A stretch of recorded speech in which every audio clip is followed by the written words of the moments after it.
देश के मजदूरों के प्रति जब तक संवेदना नहीं होगी, उनकी पीड़ा को जब तक आप अपनी पीड़ा नहीं समझोगे, तब तक जो हमारे देश की हुकूमत है, श्रमिक विरोधी हुकूमत, उसका आप मुकाबला नहीं कर सकते। यहाँ पर सीपीएफ के लोग बैठे हैं, जिनकी कुछ सीपीएफ है, कितने लोग हैं यहाँ? जरा हाथ ऊंचा करें। सीपीएफ जिनके चलो बहुत है। अब आपको मालूम है क्या कि पूरे देश में सीपीएफ के लोगों की संख्या कितनी है? 17 करोड़। पूरे देश में वो मजदूर जिनकी तनख्वाह से सीपीएफ कटता है, उनकी संख्या 17 करोड़। जो सीपीएफ की पेंशन ले रहे हैं, उनकी संख्या 65 लाख। देश में सबसे बड़ा कोष सीपीएफ का कोष है। हमारे देश का जो सालाना बजट आता है, उससे ज्यादा सीपीएफ के अकाउंट में पैसा जमा होता है। 17 करोड़। आज के जो हमारे प्रधानमंत्री हैं मोदी जी, वो कितने वोटों से जीते हैं?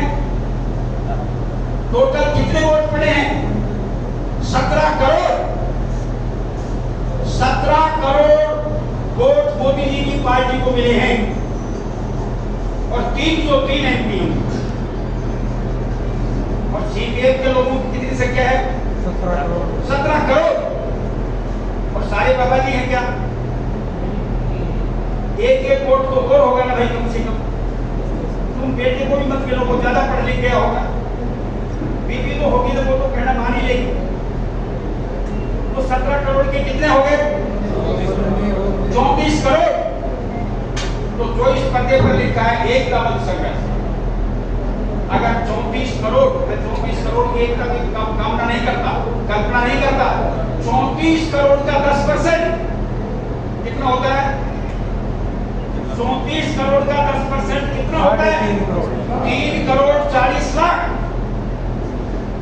अगर 3 करोड़ 40 लाख देश का हमारा सीपीएफ का मजदूर एकता बल संघर्ष पर आ जाए, तो मेरे ख्याल से हमारे देश की राजधानी दिल्ली हमारे मजदूरों को ठहरा नहीं सकती, उसमें एक दिल रखने को जगह नहीं मिलेगी अगर 3 करोड़ 40 लाख लोग दिल्ली की तरफ पहुंचेंगे।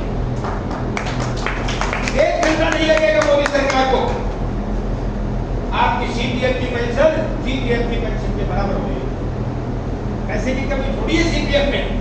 सीपीएफ के अकाउंट में जितना ब्याज आता है, केवल उस ब्याज से पूरे के पूरे लोगों को पेंशन दी जा सकती है। मालूम है मोदी सरकार ने क्या हलफनामा दिया है? रोहतगी का नाम तो सुना है ना? रोहतगी एक है महाधिवक्ता, अखबार में बहुत आता है, सॉलिसिटर जनरल कहते हैं उसको। सेंट्रल गवर्नमेंट की तरफ से हलफनामा दिया है। हमारे जो सीपीएफ का केस सुप्रीम कोर्ट में चल रहा है कि अगर सुप्रीम कोर्ट ये फैसला कर देती है कि पूरी तनख्वाह और डीए के ऊपर सीपीएफ की पेंशन लागू हो जाए, तो हमारी जो देश की सेंट्रल गवर्नमेंट है, उसका बजट ही खत्म हो जाएगा, बजट दिवालिया हो जाएगा, सेंट्रल गवर्नमेंट दिवालिया हो जाएगी। ये दिया है हलफनामा मोदी सरकार ने। वास्तविकता क्या है? वास्तविकता को जो मैंने बताई, सीपीएफ अकाउंट में इतना पैसा है कि गवर्नमेंट को 1 पैसा भी देने की जरूरत नहीं है। गवर्नमेंट 100% छूट। तो ये चरित्र आपको समझना पड़ेगा कि मैं ये जो बात कह रहा हूं, मैं इसलिए नहीं कह रहा कि हम बीजेपी के विरोधी हैं या मोदी के विरोधी हैं। मजदूर की राजनीति को समझ रखने की। मजदूर की बचत कहाँ है? मजदूर जिस संस्थान में काम कर रहा है, उसकी रक्षा कैसे होगी? अगर मजदूर और उसके संस्थान के खिलाफ नीतियां बनती हैं, तो हमें विरोध करना चाहिए। ऐसे मजदूर, अगर कोई भी गवर्नमेंट है मजदूर के पक्ष में नीतियां बना रहा है, उसके संस्थानों की मजबूती कर रहा है, तो हमें उस सरकार का सपोर्ट करना चाहिए। गलत कह रहा हूं क्या भाई? मोदी जी क्या कर रहे हैं? अभी एयर इंडिया का उदाहरण तो ताजा है ना? आपको मालूम है ना, एयर इंडिया को बेच दिया। क्या है एयर इंडिया? कल या परसों मैंने गंगानगर में कहा था, आपके इधर के लोग तो विदेशों में बहुत हैं।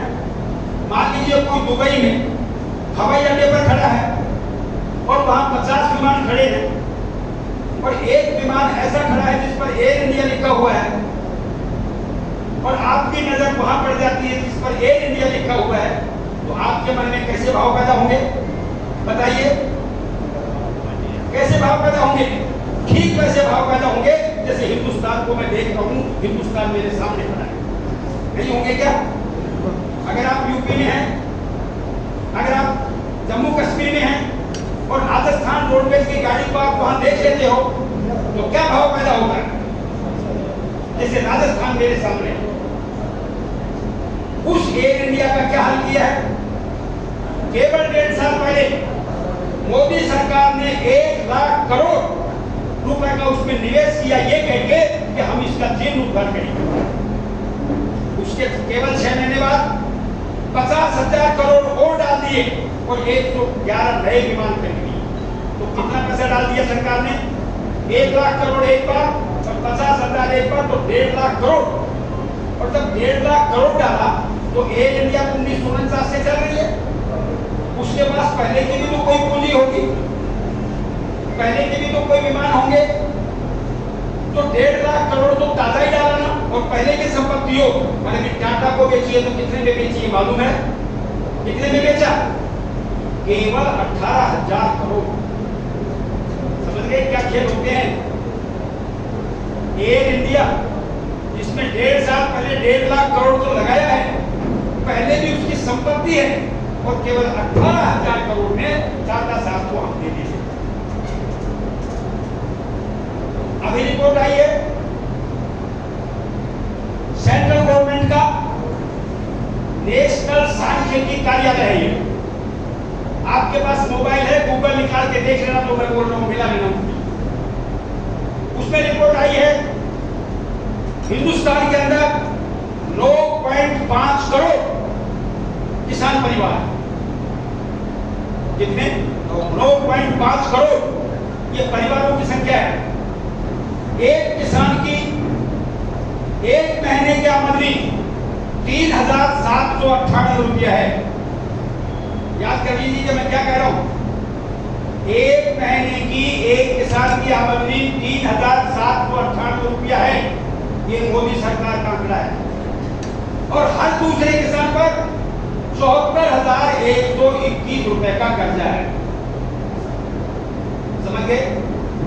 एक दूसरा आंकड़ा, ऑक्सफैम एक कंपनी है इंटरनेशनल, इसको भी आप गूगल पर देख लीजिएगा मैं जो बोल रहा हूं। पहला जब कोरोना काल आया तो रिपोर्ट आई हमारे देश के जो 6868 पूंजीपति हैं कुल उस वक्त, उनका 1% कितना हुआ? केवल 68 पूंजीपतियों के पास ऑक्सफैम ने कहा 422.9 बिलियन अमेरिकी डॉलर पैसा है। कितना है भाई? 422.9 बिलियन अमेरिकी डॉलर। अब हमारे ड्राइवर कंडक्टर को शायद ये नहीं मालूम होगा बिलियन क्या होता है। हम तो इकाई 2.5 सैकड़ा पढ़े थे भाई। अब मैंने भी गूगल पर देखा ये बिलियन होता क्या है, तो 1 बिलियन में होता है 100 करोड़। 1 बिलियन किसके बराबर होता है? 100 करोड़। तो 422.9 बिलियन, तो इसका मतलब 422.9 को 100 करोड़ से गुणा करो। जाहिर भाई ये गुणा करो, और फिर $1 में कितने रुपए होते हैं? आज की तारीख में 77 या 75 रुपए होते हैं। उसको फिर 75 रुपए से गुणा करो, तो जो गुणनफल आएगा, मैं दावा करता हूं आप में जो पढ़े से पढ़ा लिखा आदमी होगा वो बता नहीं सकता कि ये संख्या कितनी होगी। वो इकाई दहाई खत्म ही हो जाती है। वो नील 10 अंक आता है ना, वो सब पीछे ही रह जाते हैं। इतनी संपत्ति केवल 68 लोगों के पास, ये रिपोर्ट है। दूसरा कोरोना काल आया, क्या हाल था देश का? जो सच्चा हिंदुस्तान था, वास्तव में हिंदुस्तान का, वो सड़क पर देखा कि नहीं देखा? रिक्शे में पूरा परिवार, साइकिल पर, पैदल, माताएं बहनें रास्ते में जिनके प्रसव हो रहा है। कई लोग तो थके हार के जो ट्रेन पर सो रहे थे, गाड़ियों पर से निकल गए, हाँ नहीं भूल गए। वो नजारा ध्यान है ना, देखो मजदूरों की ताकत, वो है ताकत मजदूर। मजदूर तो वो है, हम मजदूर नहीं। मजदूर का दर्शन करना है तो उसको कल्पना कीजिए कितने लाखों में मजदूर, वो है देश का निर्माण कर, वो है ब्रह्मा जी की औलाद। तो सवाल ये, उस हालात में रिपोर्ट क्या आई, जो हमारे देश का 102 अमीर था उसकी संख्या बढ़ के 142। आमदनी कितनी बढ़ गई, 23.14 लाख करोड़ से 53.16 लाख करोड़। और केवल 10 पूंजीपतियों के पास धन कितना इकट्ठा हो गया। अगर रोजाना 80 करोड़ खर्च किए जाए, कितने रोजाना 80 करोड़ रुपए खर्च किए जाए तो उसको समाप्त होने में 84 वर्ष लगेंगे। इतनी संपत्ति, इतनी संपत्ति। तो मैं जो कह रहा हूं, मैं क्यों कह रहा हूं, आप समझ रहे होंगे।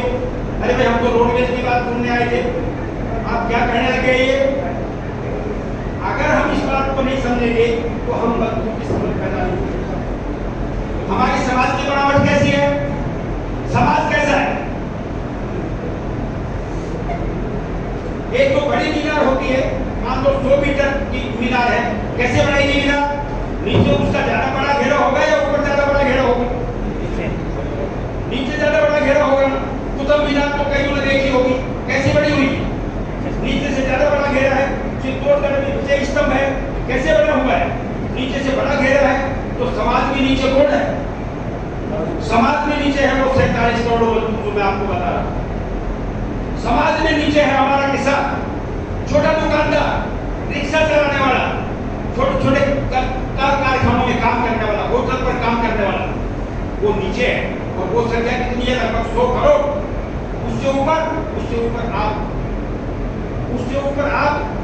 आपके बाद में जो आपसे ज्यादा तनख्वाह लेते हैं वो है, फिर छोटे अधिकारी है, फिर बड़े अधिकारी है, बाद में IAS है, IPS है, फिर MLA है, MP है, फिर प्रधानमंत्री है, राष्ट्रपति है, और ऊपर ही ऊपर मुकेश अंबानी और दूसरे से। ये है बनावट हमारे समाज। गलत कह रहा हूं। और धन की स्थिति क्या है जो मैंने बताई, धन की स्थिति बिल्कुल उल्टी है। जहां सबसे कम आदमी है वहां सबसे ज्यादा धन है, जहां सबसे ज्यादा आदमी है वहां सबसे कम धन है। इस चीज को कौन समझेगा, अगर मजदूर इस चीज को समझ गया। यहाँ सवाल कांग्रेस का बीजेपी का नहीं है, भले कांग्रेस हो यहाँ पर या बीजेपी हो, जो भी ऐसी नीति चलाएगा वो मजदूरों के खिलाफ नीति होगी, मजदूर उसको कभी सहन नहीं करेगा। ऐसी सरकार की हम आलोचना करेंगे, ये हमको समझना चाहिए। ये हालात में हम हमारा ये कर रहे हैं। दूसरी तो हमारी आज की समस्या है, आपको 7वां वेतनमान लग गया, उन्हें दिल बता दिया, लेकिन हम ये मान के चलते हैं कि वो आंशिक रूप से लगा, उसका एक भाग लगा। 1/4/22 से अब तक क्या हो रहा था, 1/9/1968, 32 साल वो हो गए, 22 साल ये हो गए।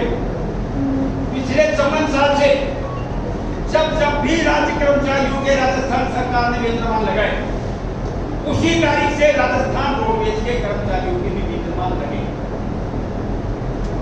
ये तो सही बात है ना।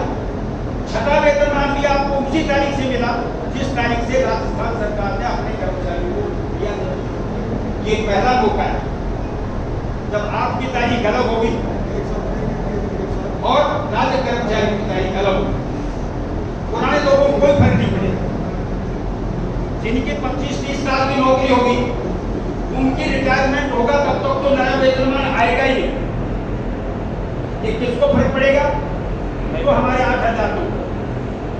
कल्पना कीजिए 8वां वेतनमान आया तो क्या स्थिति होगी आप लोगों की, क्या आपको लगेगा क्या आपका तो आपके ही डिस्कनेक्शन हो गया। राजस्थान सरकार के कर्मचारियों से जो कनेक्शन बना हुआ था वो कनेक्शन टूट गया है। वो कहेंगे भाई आप तो अलग हो, पहले भी तो आपको 1/4/22 से दिया था, हम तो अब देते ही नहीं, तो क्या करेंगे आपका लिंक टूट गया ना।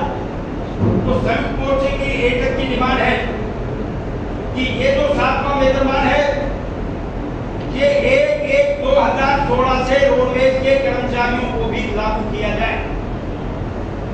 ये भी हमने लिखा है। आपके पास पैसे की दिक्कत आ सकती है, क्योंकि एक साल में करीबन 150 करोड़ का खर्चा है। 5 साल का पैसा कितना हो गया? 750 करोड़। बहुत बड़ी रकम है। हमने लिख के दिया है। हम मानते हैं आपको कोई आर्थिक कठिनाई आ सकती है, आप और हम आप उसमें बैठ के बात कर सकते हैं, कोई रास्ता निकाल सकते हैं। हमारे दिमाग में क्या है? हमारे दिमाग में ये है, तुम्हारे पास पैसा नहीं है, मत दीजिए पैसा। 1/1/2016 से लेके 31 मार्च 2022 तक हमारा नोशनल फिक्सेशन कीजिए। नोशनल फिक्सेशन का मतलब ये जो 6 साल का पीरियड है, इसमें हमारे इंक्रीमेंट 7वां वेतनमान की जो रेट है उससे इंक्रीमेंट लगा दो। क्या फर्क आएगा? 6ठे वेतनमान में जो इंक्रीमेंट लग रहा है, नए आदमी है लगभग उनका 300 रुपए की इंक्रीमेंट लग रहा होगा। एक बात कह रहा हूं, जो 7वां वेतनमान है, 7वां वेतनमान लगने के बाद में उसी इंक्रीमेंट की संख्या लगभग 800-900 रुपया हो जाता है। अगर 900 रुपया मानो और वो 300 रुपया मानो तो कितना डिफरेंस हुआ? 70 रुपया एक साल का। तो 6 साल का कितना फर्क हुआ? 3600 बेसिक सैलरी में हुआ ही। और उस पर जो डीए होगा वो, इस पर फिर हाउस रेंट भी बढ़ेगा, इसमें फिर सीपीएफ जीपीएफ भी बढ़ेगा, रोडवेज को वो भी उतना ही लगाना पड़ेगा। तो कहने का मतलब मोटे तौर पर मैं कह सकता हूं, एक कर्मचारी को कम से कम 6000 से लेके 8000 तक का एक्स्ट्रा फायदा होगा अगर ये लागू हो जाता है। दूसरी बात, जो जुलाई 2016 से और 31/3/2022 तक जो लोग रिटायर हुए हैं, उनकी संख्या कितनी मानते हो? लगभग 5,500। 5,500 उनको जो ग्रेच्युटी मिली है वो तो 6ठे वेतनमान के आधार पर मिली है ना। अगर नोशनल हो जाता है, जिस दिन वो रिटायर होते हैं, एक दिन का पैसा निकालो उनका, खाली एक दिन का, और उसके आधार पर उसकी ग्रेच्युटी संशोधित कीजिए। तो कम से कम एक रिटायर कर्मचारी का मैं बता रहा हूँ, कम से कम 2-2 लाख रुपए का उनको एक्स्ट्रा पैसा है। एक कर्मचारी का दो। ये हमारी डिमांड है। देखिए, दूसरी तो हमारे सेवानिवृत्त कर्मचारी हैं, अधिश्रम भत्ता 98 से नहीं मिल रहा है, जीएफ रेस्ट नहीं मिल रहा है। एक अंदर की बात, कुछ लोग हैं, हो सकता है उनको मालूम क्या ऑफिस का कोई बंदा बैठा है? नहीं है। चलिए, तो मैं बता रहा हूं तो मेरे को बता देना, आपको मालूम है कि नहीं मालूम। 17 मई को इस बात को मेरे को नोट करना, समझना मेरा साथ। 17 मई को सीएमडी साहब ने एक ऑर्डर निकाला है जो हर डिपो में भेज दिया गया है, और उस ऑर्डर में लिखा है जो ड्राइवर कंडक्टर ओवर टाइम की मांग करे, नाइट की मांग करे, डीआर की मांग करे, रेस्ट की मांग करे, उससे कह दो कि वो अपना क्लेम पेश कर दे। समझ गए क्या मैं क्या कह रहा हूं? अब मैनेजमेंट आपका कोई हिसाब मैनेजमेंट नहीं रखेगा। एक ड्राइवर को अगर 1997 से एरियर लेना है नाइट आउट अलाउंस का, तो वो क्लेम पेश करेगा रोडवेज को कि मेरी फला दिन वहां पर नाइट थी, फला दिन वहां पर नाइट थी, वहां पर नाइट थी। अब तुम देख लो, तुम्हारे पास 24 साल का रिपोर्ट भी है नहीं। ये ऐसा ऑर्डर निकाला है कि जो रिटायर हो गए उन लोगों का भी, जो सेवा में उनका भी हमेशा हमेशा के लिए रास्ता बंद कर दिया। इतना खतरनाक होता है। लेकिन इस ऑर्डर से आपको घबराने की जरूरत नहीं। जो मोटर ट्रांसपोर्ट वर्कर्स एक्ट 1961 है, उसमें कानून है कि मैनेजमेंट की ड्यूटी है ये ओवर टाइम बढ़ाने की और नाइट बढ़ाने की। कर्मचारी के पास में किसी भी तरीके का कोई रिकॉर्ड रहता नहीं। अभी हमने जो सुप्रीम कोर्ट में केस जीता है 12 अप्रैल 2021 को, सुप्रीम कोर्ट ने कहा है कि ये जिम्मेदारी मैनेजमेंट की है,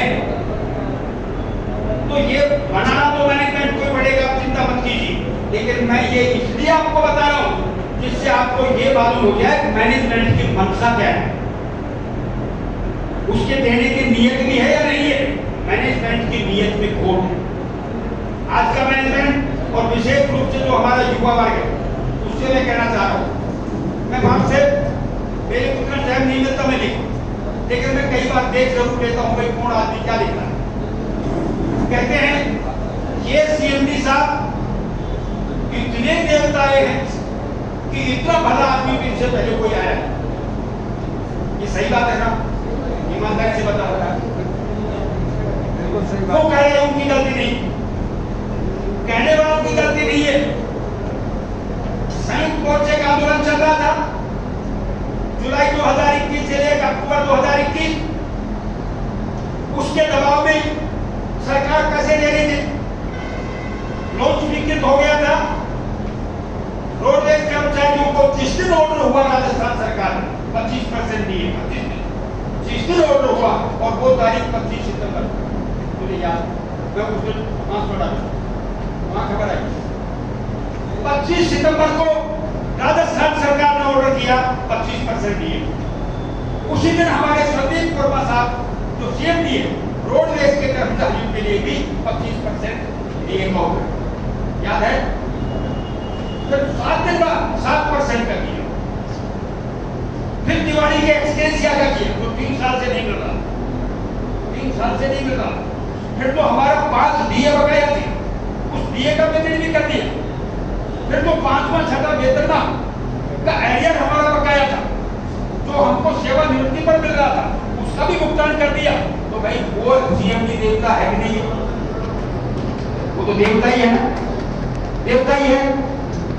लेकिन मैं कहना चाहता हूं फिर अप्रैल की तनख्वाह का क्या हुआ? उस देवता ने क्या किया? अप्रैल की तनख्वाह कब मिली? याद है क्या? आप भूल जाते हो, जब तक नहीं मिलती तो रोजाना फोन करते हो, नेताजी बताओ कब मिलेगी? तो 17 मई को मिली। अप्रैल की तनख्वाह कब मिली? और मई की मिलेगी क्या? नहीं मिली। कब मिलेगी मालूम है?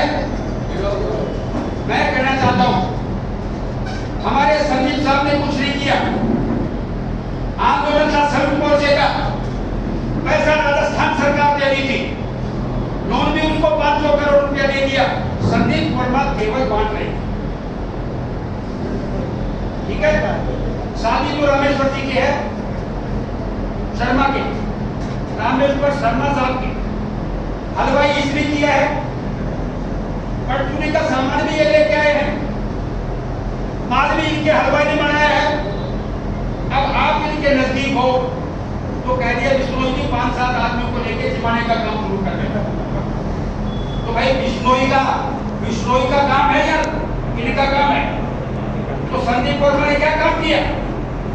केवल जिमाने। एक रसगुल्ला तो हो गया। वो रसगुल्ला था किसका? किसका रसगुल्ला था? और अगर वो संदीप वर्मा का रसगुल्ला था तो आप कहां गए? अब मान लेंगे संदीप वर्मा का रसगुल्ला था, अब कहां गए भाई? अब तेल से गायब हो गया। अपने को रसगुल्ला 17 तारीख पे, अब वो मई का पता नहीं कौन सी तारीख आएगी।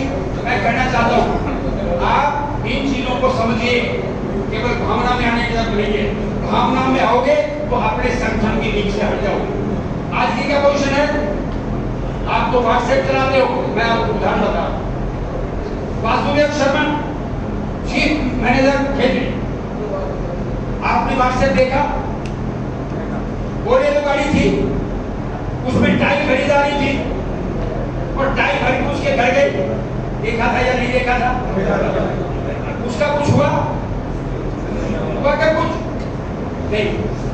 एक वीडियो आया, सुभाष शर्मा ड्राइवर से धोल वीडियो डाला, एक गाड़ी जिसमें हम चलते हैं पायदान बिल्कुल सामने, इतना गड्ढा कि उसमें पैर चला जाए तो फंसे बिना नहीं रह सकते।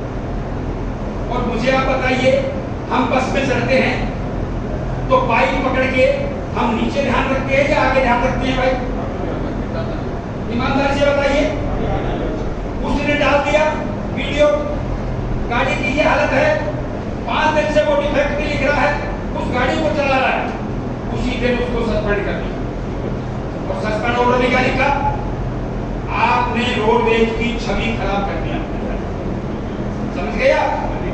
अगर कोई पत्रकार वही टीवी पर चला देता तो शायद रोडवेज की छवि बढ़ जाती। और एक ड्राइवर ने वास्तविकता दिखा दी तो ड्राइवर ने जुर्म कर दिया, अपराध, क्षम्य अपराध भी नहीं, क्षमा करने योग्य नहीं। उसको न केवल सस्पेंड किया, हेडक्वार्टर ने कहा किया धौलपुर से, ये मान के दे रहा हूं। शिव कुमार शर्मा चीफ मैनेजर जयपुर ने, याद है, 7,000 रुपये पहले ले लिए। किस मामले में? केवल मेडिकल छुट्टी पास करने के लिए। कितने पैसे? 7,000। और 7,000 और लेने थे जो लेते हुए एसीबी ने पकड़ लिया, सस्पेंड हुआ, 6 महीने जेल में रहा। कानून बना हुआ है, अब मुझे नहीं मालूम ऐसा कानून सरकार बनाती क्यों है, और अगर ऐसा कानून बनाना है तो एसीबी को रखती क्यों? या तो फिर एसीबी को खत्म कर देना चाहिए या फिर उस कानून को खत्म कर देना चाहिए। कानून क्या है?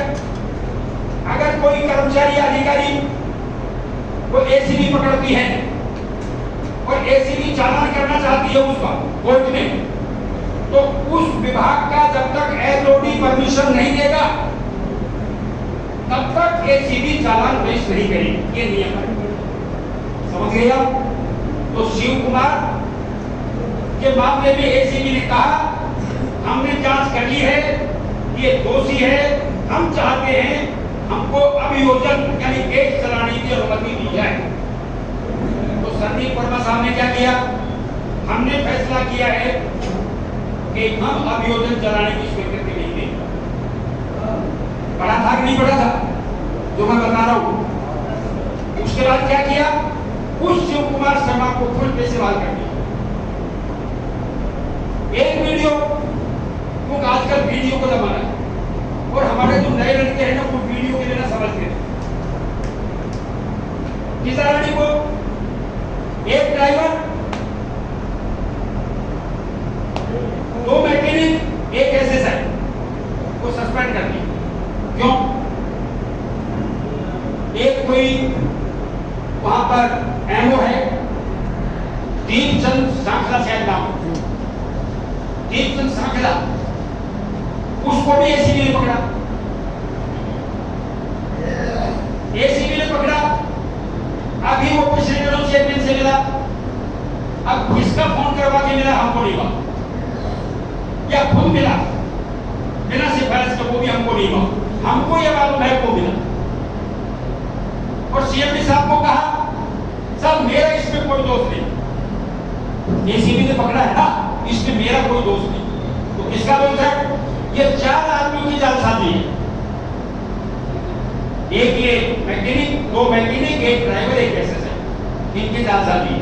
अच्छा इनकी जालसाजी है तो उनको सस्पेंड कर, समझ गए क्या? उनको सस्पेंड कर दिया। एक का हेडक्वार्टर बूंदी, एक का झालावाड़, एक का कोटा, एक का बारा।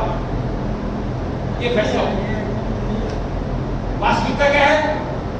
ये जो तिजारा वाला मामला है इसमें जांच अभी भी है और इसमें चल रही है, जांच अभी भी जारी है।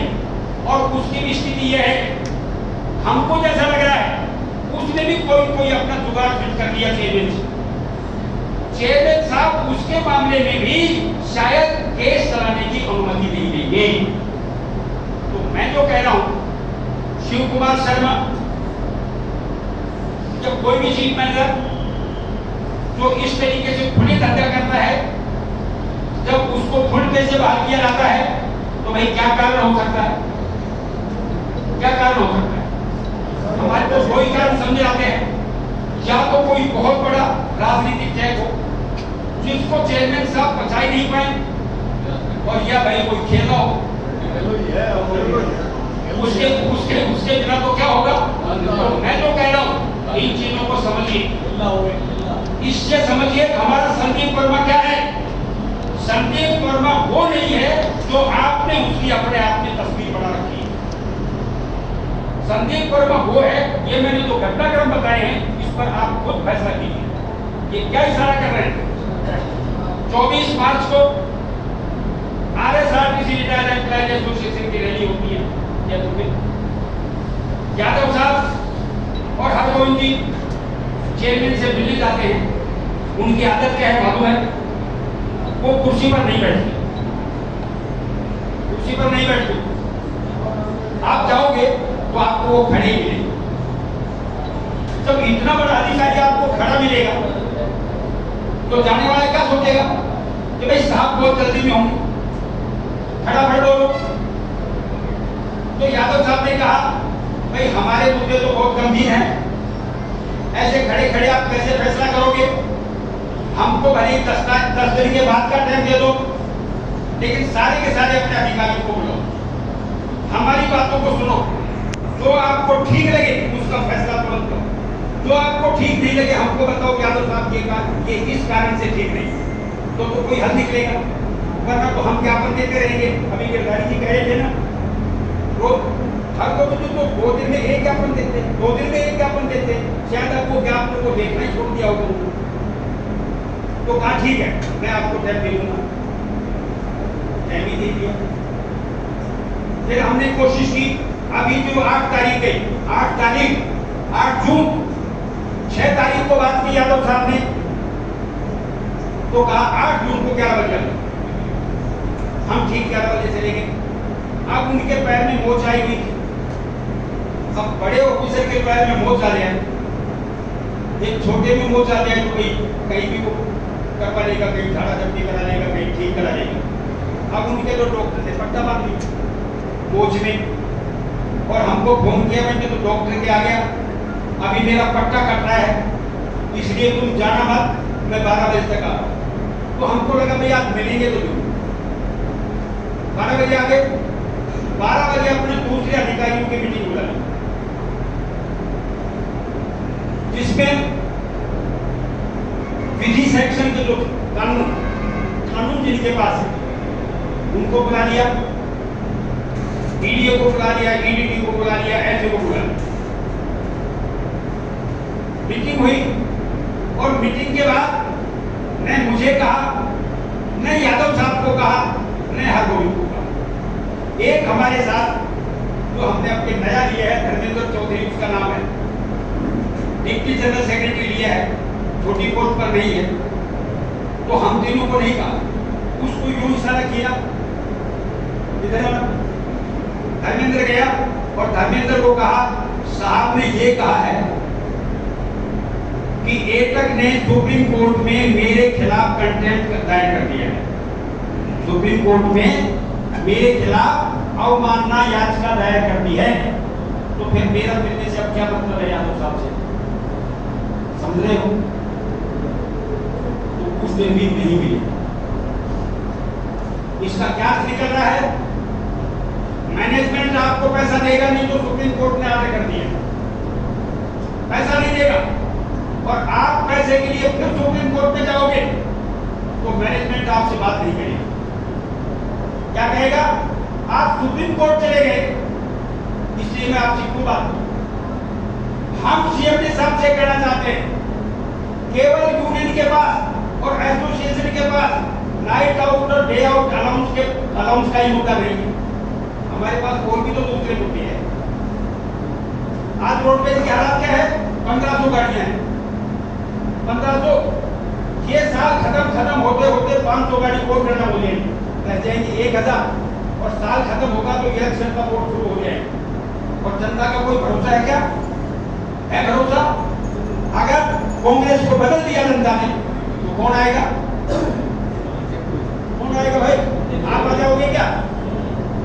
वही वसुंधरा आएगी, और उसको जब 1000 गाड़ी दिखेगी 4500 गाड़ियों के बजाय, और स्टाफ मिलेगा 8000, तो रोडवेज को कितने दिन चलाएगी?